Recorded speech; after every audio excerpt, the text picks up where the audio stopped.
நாளைக்கு முதல் முறையா சிஎம் கொடியேற்ற போட்டு நீங்க எப்படி பாக்குறீங்க? பாராட்டுக்கள், வாழ்த்துக்கள். பெருமையான ஒரு விஷயம் கொடியேற்றுறது. இந்த பட்ஜெட்டை எப்படி பாக்குறீங்க? இந்த பட்ஜெட்டை எப்படி பாக்குறீங்க? தமிழ்நாடு அரசு தாக்கல் பண்ண பட்ஜெட்டை நான் அதை பத்தி பேசுறேன். இப்பதான் திரும்பி வந்திருக்கேன்.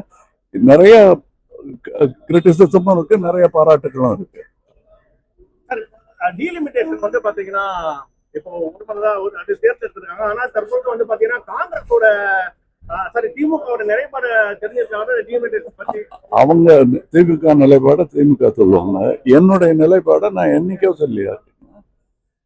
நாங்க டீலிமிட்டேஷனை பத்தி என்னுடைய சிந்தனை நான் பல நாளா சொல்லிட்டு இருக்கேன். தமிழகத்தின் நன்மைக்காக ஒருபோதும் அதை விட்டு கொடுக்க முடியாது அப்படிங்கிறது தான் என்னுடைய கருத்து.